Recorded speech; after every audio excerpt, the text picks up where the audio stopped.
Bienvenidas y bienvenidos al ciclo de entrevistas de las Rondas Corales 2020, organizadas por ADICORA, la Asociación de Directores de Coro de la República Argentina, destinadas a conocer, mostrar y analizar todas las facetas de la actividad coral infantil y juvenil de nuestro país. Hoy en nuestra ronda Pedagogías Vocales tenemos el placer de entrevistar a María Virginia Sangronis. Bienvenida, María Virginia. Hola, gracias. Bueno, Muchas muchas gracias por gracias. esta invitación, Soledad y Aricora. Gracias. Bueno, muchas gracias. Estamos ansiosos por conocer tu recorrido en este tema tan interesante que muchas veces es evitado, la gente evita tocarlo, pero que nosotros estamos acá para aprender, para conocer y para empezar a abrir un poquito el horizonte de los nuevos coros juveniles, donde vamos a tener estas oportunidades de recibir a personas que estén en un pleno tránsito hacia el cambio de género. Voy a leer un poquito sobre tu actividad profesional para que todos te conozcan. María Virginia Sangronis es licenciada en fonoaudiología por la Universidad Nacional de La Plata. Es actriz, egresada de la Escuela de Teatro de La Plata, tiene formación en relación a la voz cantada, realizó numerosos cursos de formación de grado y posgrado y se especializó en relación al área de la voz. Integró la Comisión de Voz del Colegio de Fonoaudiólogos de la Provincia de Buenos Aires, Regional La Plata, y fue entrenadora vocal del coro del mencionado colegio. Fue profesora del posgrado en voz profesional del Colegio de Fonoaudiólogos de la Provincia de Buenos Aires, Regional La Plata. Fue profesora titular de la Cátedra de Eufonía y Educación Vocal de la Licenciatura en Fonoaudiología de la Universidad Católica de La Plata. Desde hace muchos años es docente en instituciones de artística superior a cargo de materias vinculadas a la voz y al trabajo vocal. Trabaja también en el ámbito universitario como profesora a cargo del curso Una Voz Libre, destinado a la formación de posgrados de docentes universitarios de la Universidad Nacional Arturo Jauretche de Florencio Varela. Es profesora invitada de la Facultad de Medicina y Ciencias de Salud de la Universidad de Barcelona, España, de la Facultad de Trabajo Social de la Universidad Nacional de La Plata en la licenciatura en Fonoaudiología, de la Universidad Nacional de San Martín para la diplomatura en Salud Sexual y Reproductiva y actualmente forma parte del proyecto de extensión Más y Más Voces Trans de la Universidad Nacional de San Luis en calidad de especialista asociada. Es concurrente ad honorem desde el año 2013 al Hospital Dr. Ricardo Gutiérrez de La Plata, donde forma parte del área de atención de la salud integral de la diversidad sexual. Es entrenadora vocal de actrices, actores, cantantes y locutores. Ha participado en diferentes publicaciones en relación al trabajo vocal, en la voz profesional y ha escrito acerca de su experiencia en el acompañamiento en la transición vocal de las personas trans. En el ámbito de la salud se desempeña en el área de la voz y especialmente la voz profesional en relación a la clínica vocal. Es decir que la parte artística está muy presente en esto que es hasta ahora un terreno inexplorado también para los especialistas en otorrinolaringología, fonoaudiología. Es como que recién se está empezando a ingresar a este mundo en base a experimentaciones, tratamientos y bueno, nosotros pensamos que en un futuro va a haber mucha más información al respecto. Sí, claro. ¿Cómo fue tu acercamiento a este tema? Bien. Bueno, mi acercamiento a este tema fue en el año 2012, finales, que a mi consultorio particular llegó una persona que quería trabajar su voz, como la mayoría de las personas que se acercan a la consulta, ¿no? Y la particularidad es que esta persona era un chico trans que antes de realizar su tratamiento hormonal de transición, cantaba y entonces lo que quería hacer era recuperar un poco aquella voz que la testosterona había hecho desaparecer de alguna manera.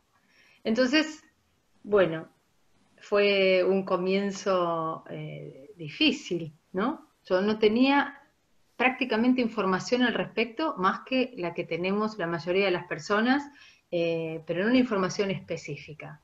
Sí, ahí recordé que en el 2010 había estado en Chile en un congreso internacional sobre voz, y una colega que se llama Celina Malebrán había hablado acerca del trabajo que venía realizando en relación a la voz de mujeres trans.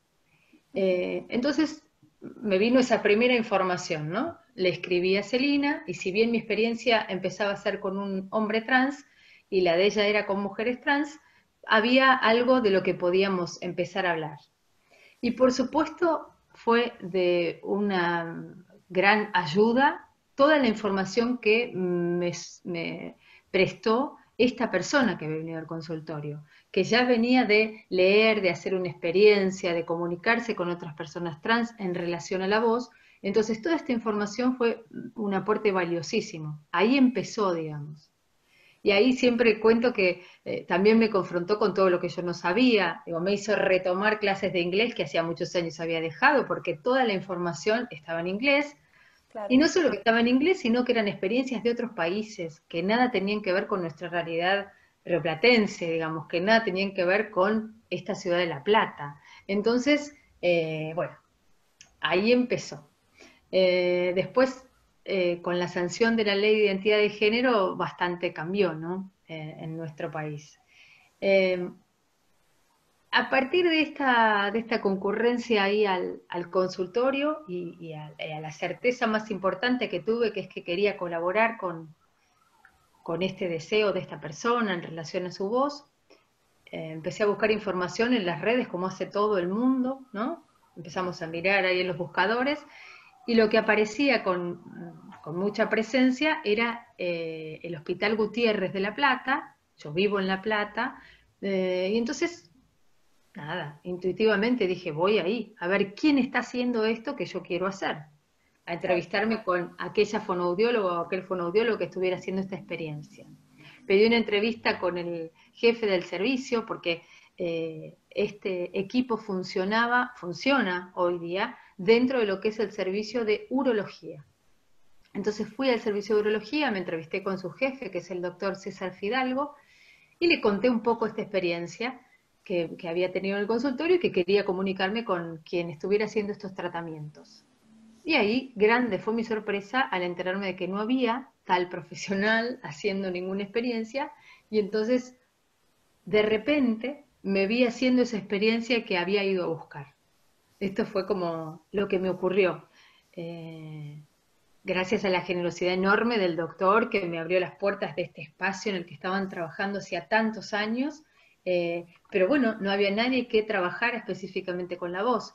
Entonces, bueno, empecé a integrar este equipo interdisciplinario, que casualmente este equipo es el primero en realizar en Argentina la primera cirugía de reasignación genital.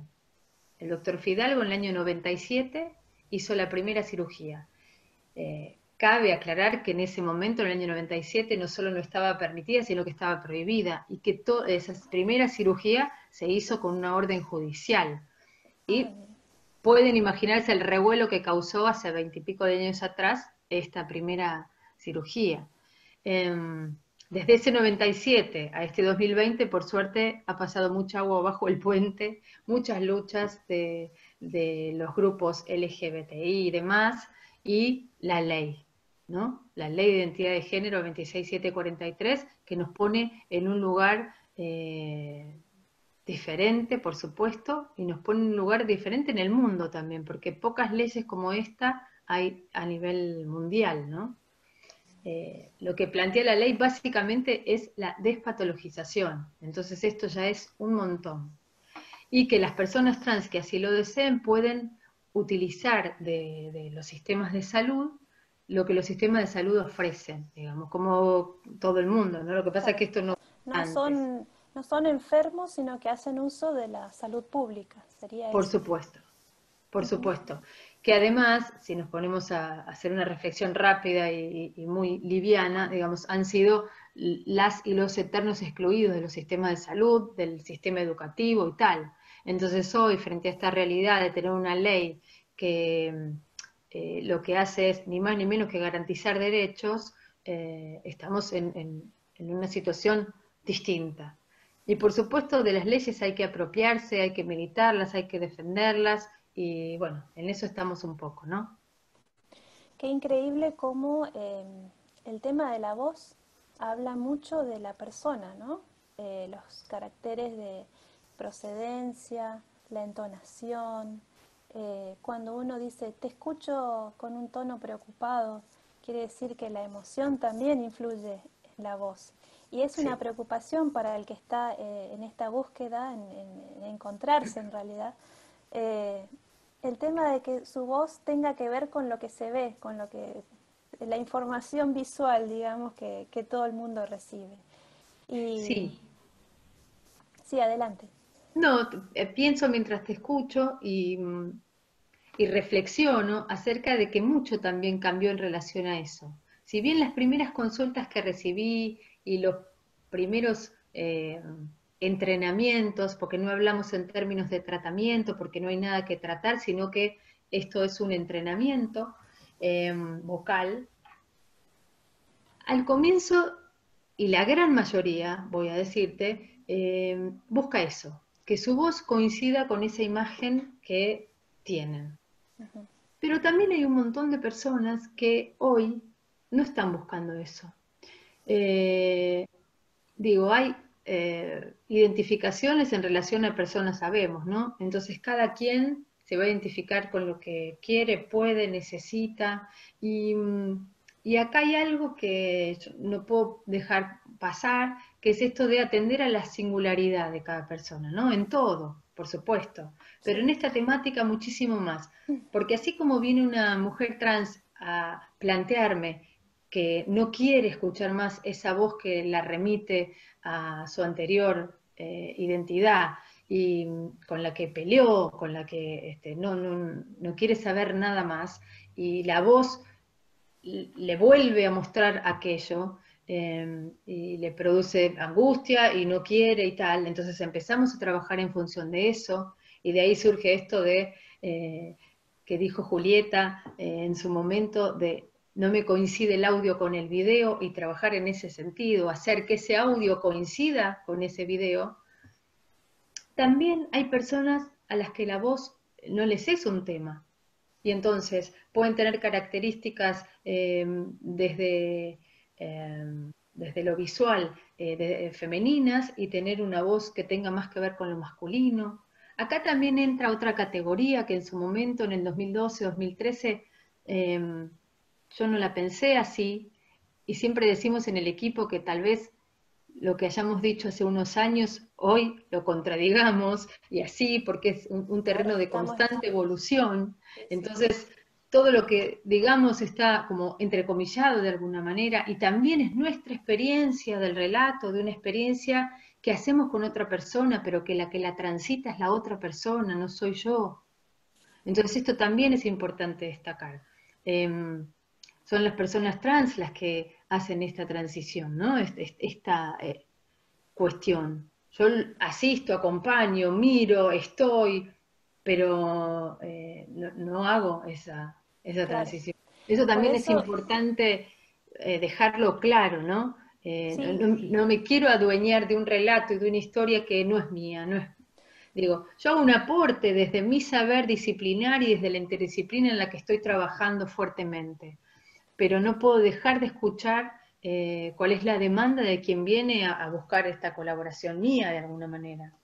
Sí, decías claro, algo. por eso te convocamos, porque nuestra ronda se llama Pedagogías Vocales y queremos saber quién es el que va a aprender. No aplicar a todo el mundo la misma táctica, el mismo sistema o cómo se venía haciendo durante muchos años, sino ver qué posibilidades tiene esa persona que llega a nuestro coro y tratar de potenciarlas, ¿no? De desarrollarlas y respetar también hasta dónde puede. Por eso la consulta, nosotros necesitamos saber si en algún momento podemos producir alguna lesión, por ejemplo, en la exigencia, porque una cosa es aceptar, por ejemplo, a una mujer trans en la cuerda de contraltos, por ejemplo, y darles a todos el mismo tratamiento, pedirle lo mismo. Quizá esa persona todavía no está preparada para afianzarse en esos sonidos, está en la búsqueda o está empezando a entrenar su voz, por ejemplo, y no sería lo ideal. Yo creo que debería estar, primero que me gusta lo de interdisciplinario, tendríamos que ser muchos y de distintas áreas hablando sobre lo mismo, y también tener un trabajo más individual, poder escuchar a cada uno y ver hasta dónde puede llegar, respetando también sus características. Sí, eso es fundamental y me alegra y celebro muchísimo que desde la actividad coral esto sea escuchado, detectado y que se pongan a trabajar sobre esto. Me parece realmente admirable. Les agradezco desde el pedacito que me toca. Me parece genial. En principio, ustedes si trabajan con niñas, niños y adolescentes, tienen como otro trabajo. Digo, no es lo mismo trabajar con personas adultas que ya realizaron la muda vocal, que ya hicieron, que ya tienen trabajo en relación a su voz y que están también identificadas o identificados con eso que escuchan, ¿no? Ujú. Vamos a partir Sí, desde ahí. es un momento bisagra, digamos. Es un momento tremendo en Sí. todo. La adolescencia, por favor, qué suerte que ya la pasamos, pero sí, es tremendo. Y pensando en eso, si hablamos de las hormonas y si hablamos del tratamiento hormonal, recién a partir de los 16 años está autorizado el tratamiento de reemplazo hormonal. Hasta los 16, yo esto que estoy diciendo lo estoy diciendo de oído porque estoy tomando todo lo que dice mi compañera, la doctora Claudia Capandegui, que es la Ujú. especialista en ginecología y endocrinología del equipo de atención integral en el Gutiérrez. Por supuesto que no tengo nada que ver con esto, solo repito lo que escucho tantas veces y en lo que trabajamos. Eh, entonces, hasta los 16 años lo que se hace es el llamado bloqueo puberal. Se detiene el desarrollo con el que ese niño o esa niña venía con su sexo asignado al nacer. Ujú. Entonces, ahí ocurren varias cuestiones, digamos. Una con el bloqueo y la otra a partir de los 16 con el tratamiento de reemplazo hormonal, donde se suministran hormonas del género en el que están transicionando, al que están transicionando. Entonces ahí tenemos dos cuestiones. Lo primero que me aparece en realidad es en función de escuchar la voz y ver qué pasa y encontrar algo que a mí me gusta llamar el confort en relación a la emisión vocal. No encontrar una voz confortable. No importa cuál sea, dónde esté ubicada, no importa, en general, ¿no? Encontrar esa emisión confortable donde, ¿qué no tiene que ver? Tensión, fatiga posterior y que sea una emisión libre. Digamos, si podemos lograr eso, yo creo que lo logramos todo. Entonces, un poco acompañar eso, escuchar esto que decía recién, la escucha desde lo particular, desde lo singular, ¿qué le pasa cuando emite? Digo, acompañar desde ese lugar. Me parece que no es un tratamiento muy diferente al que podemos darle a cualquier niño o niña o adolescente que está atravesando esa misma etapa evolutiva, ¿no? Sí, inclusive Respetar ese momento de la muda vocal, ver qué pasa ahí, sin exigencias. eh, de eso podés hablar muchísimo más vos, que estás en el tema, que nosotros somos yo. los que detectamos a veces esos cambios, llámese muda vocal o algún problema de funcionamiento, que les avisamos a los padres, mire, está hablando en un registro no muy grave o tiene mucho escape de aire. Entonces los padres a veces no se enteran de eso y gracias a nuestra alerta van al fonoaudiólogo o al otorrino. Pero lo cierto es que también el tratamiento hormonal en los adultos no tiene tanto efecto como en estas edades, ¿no es cierto? cuando se tal está cual. justamente cambiando. Ujú. El Por eso tratamiento es, hormonal con el suministro de testosterona en varones trans tiene un efecto tremendo sobre la voz, digamos, la voz se agrava casi en una octava prácticamente. Y en 6 meses, 8 meses, yo he escuchado voces eh, que hicieron un cambio, pero brutal, en relación al suministro de la testosterona. Entonces, eh, es también impactante esa modificación vocal en alguien que hasta hace 6 meses tenía una voz y de repente en 8 tiene otra. Y que empieza a no poder manejar de la misma manera, ¿no? Sobre todo en el tránsito. Una vez que mm, se instala esa voz, ya está, ¿no? sí, Pero en esa transición, por eso cuando se habla en términos del tratamiento de reemplazo hormonal, se habla de que la persona vive como una segunda pubertad en relación a estas modificaciones, ah, claro, eh, aparece esto de lo inmanejable, ¿no? Si pensamos en sí, eso, esa fluctuación, caballito, ¿no? ajá, Esas sí, fluctuaciones vocales tan típicas y que realmente no pueden hacer otra cosa que dejar que esto ocurra, no se puede manejar demasiado, ocurre lo mismo, hasta que esa voz se estabiliza. Y esto también desde el relato de personas con las que trabajo, personas trans que están haciendo tratamiento hormonal, cuando se acerca la fecha de tener que hacer la aplicación nueva, empiezan a sentir que la voz se les va agudizando un poco, va perdiendo ese el efecto. agravamiento. Ujú. Exacto. Y entonces, una vez que vuelven a inyectarse o a hacer el suministro que sea, aparece otra vez la estabilidad en relación a la voz. Em, Bueno, ¿y qué y pasa también, con la voz no, cantada y la voz hablada? Porque hay que diferenciar esas dos tipos de emisión. Yo supongo que alguien que tiene un entrenamiento vocal quizás le sea más fácil acceder a notas más agudas o notas más graves, depende de lo que necesite, ¿no? totalmente. Ahí me hiciste acordar, apenas decís voz cantada, voz hablada, de María Castillo, ¿no? María es Sí. una soprano del Teatro Colón, maravillosa, talentosísima, que hizo su formación en relación a la voz cantada en el Conservatorio Gilardo Gilardo de La Plata y egresó del conservatorio como tenor. Empezó su carrera cantando como tenor y después durante la transición empezó a cantar como soprano. Y hoy conserva los dos registros de soprano y de tenor y bueno, hoy es la primera soprano trans del Teatro Colón, ¿no? Con todo lo que eso implica. Ha eh, interpretado roles en ópera que son femeninos y lo ha hecho Totalmente, brillantemente. Ella sí, como que amplió su instrumento vocal, digamos, al revés de lo que uno pensaría, que se limita, no, al contrario, lo totalmente. duplicó y para nada dejó de usar un registro o el otro, o sea, lo amplificó directamente.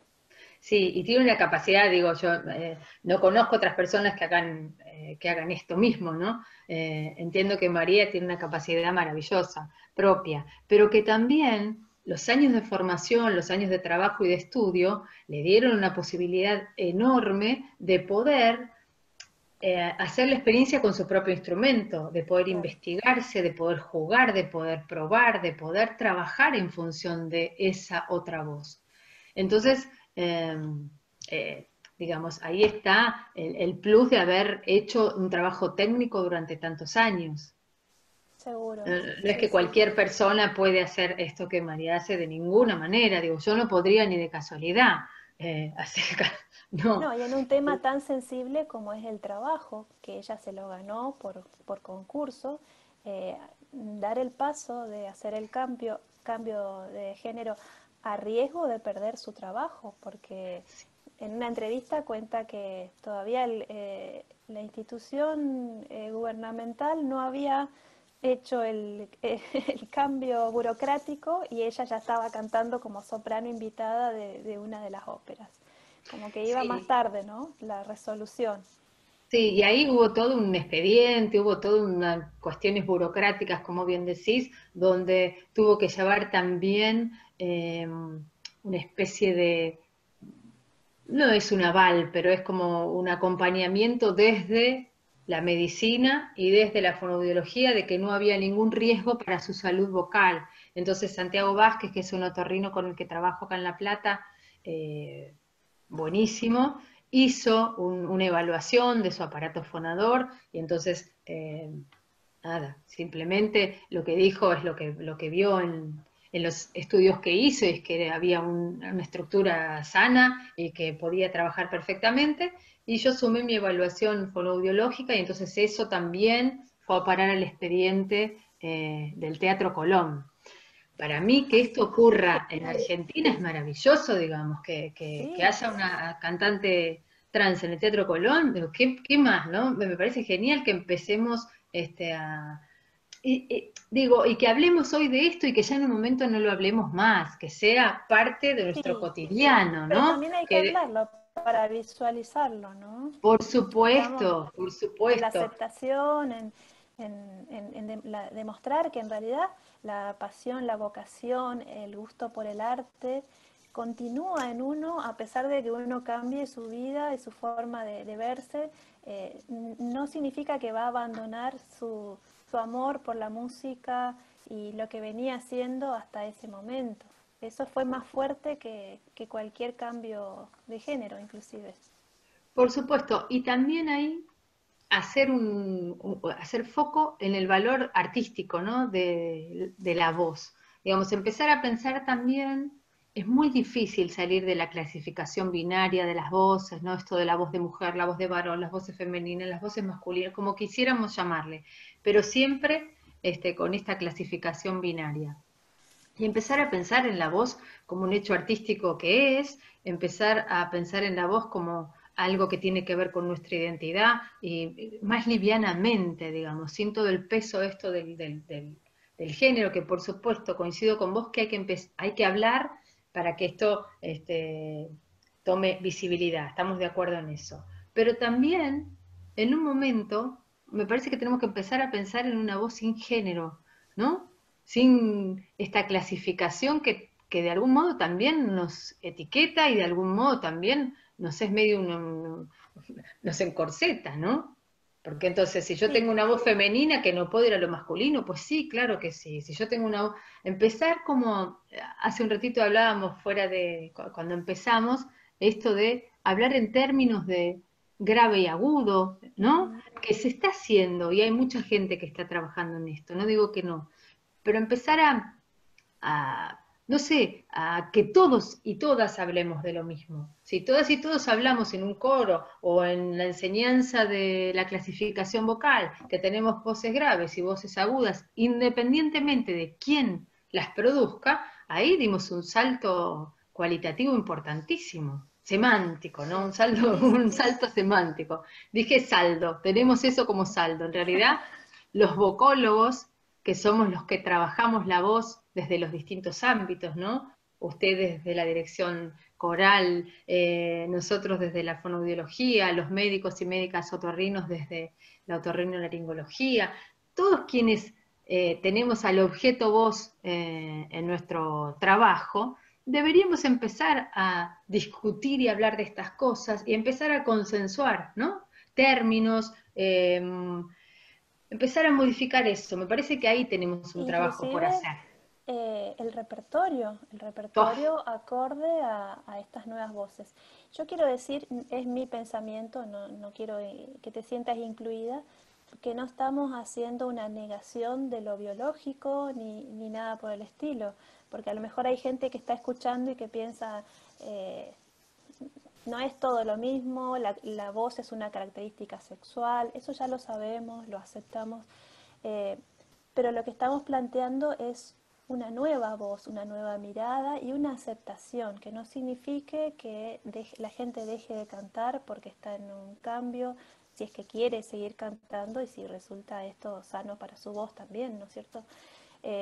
No estamos negando una cuestión que es científicamente probable, que es la identidad de género al nacer, ¿no es cierto?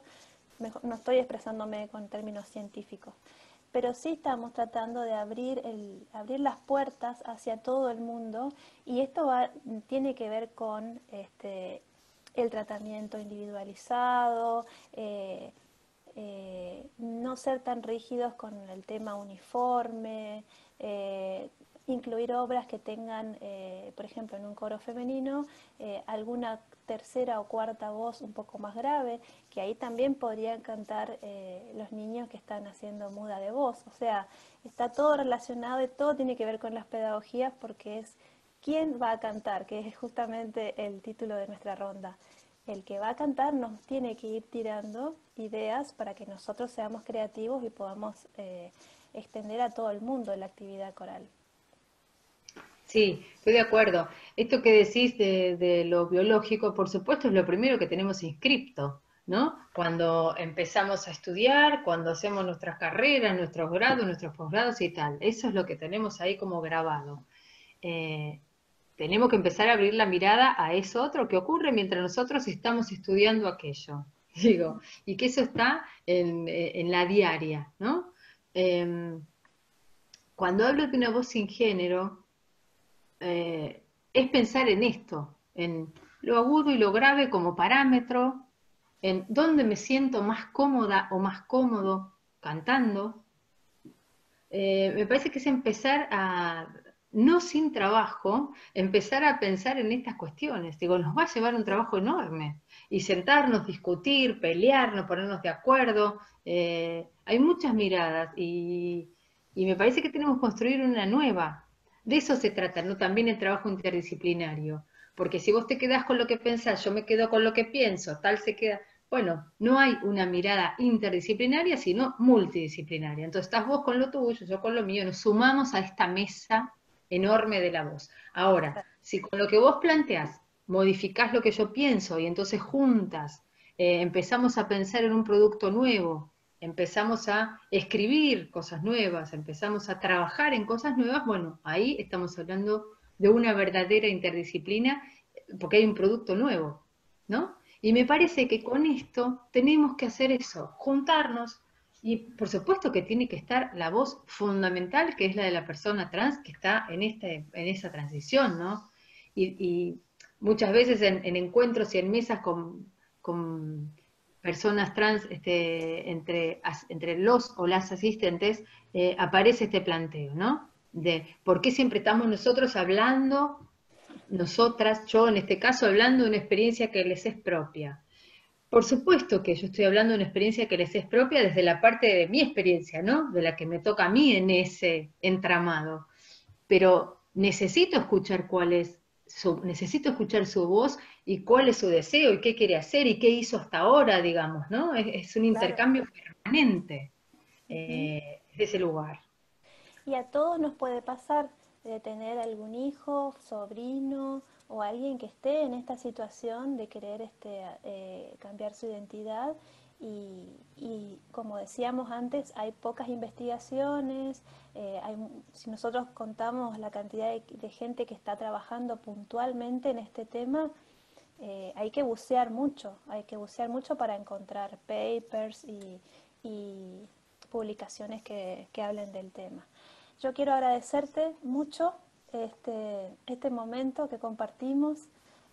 Cuando empecé a armar las rondas, tenía un poquito de miedo porque yo sé desde la experiencia de una sola persona que fue coreutamía y que estamos muy contentos con su evolución y para nada fue un problema, fue muy natural y solamente tenía eso para contar. Y a medida que fui investigando y que fui hablando con vos, con los otorrinos y otros especialistas, ahora ya tengo una idea más formada de qué es lo que debo hacer si en mi coro ingresa alguna persona con estas inquietudes y de hecho que voy a tener especial cuidado. Y pienso que esto se puede eh, transmitir a todos los colegas que están escuchando. Sí, bueno, gracias a vos, me encantó este intercambio. Eh, Quiero señalar eso, ¿no? Que estás haciendo, que está buenísimo. Haber parado un poco y haber Sí, escuchado y haber visto y haber detectado y meter cabeza y cuerpo en investigar, en leer, en no quedarte en lo que ya tenías, que estaba buenísimo, porque es parte de tu formación y lo venís transitando hace rato, sino ampliar un poco la mirada y sobre todo la escucha. Eso está buenísimo. Y por ahí lo que podemos empezar a pensar, y esto te lo dejo como para que lo sigan charlando en estas rondas de pedagogía vocal, es ver cómo en vez de hablar de un coro femenino o de un coro masculino o de un coro mixto, digo, ¿cómo podemos empezar a llamar, a, ¿no? A nombrar a estos espacios artísticos de búsqueda con otros nombres, ¿no? Esto que hablábamos hace un rato de lo agudo y lo Sí. grave, ¿cómo podría ser, cómo podríamos traducirlo para que estos coros tengan realmente una cosa más inclusiva desde el nombre, ¿no? Digo en Seguro. general, ¿no? Empezar Sí, a sí. pensar en eso. Y pensar que No sé, no trabajamos se me con ocurre, ¿eh? sonidos, sonidos emitidos por personas, esos también. No son solo Sí, sonidos que una tecla que uno aprieta en un piano, ¿no? Son personas, exactamente. son Sí. sonidos producidos por personas con los cuales nosotros hacemos nuestras construcciones artísticas.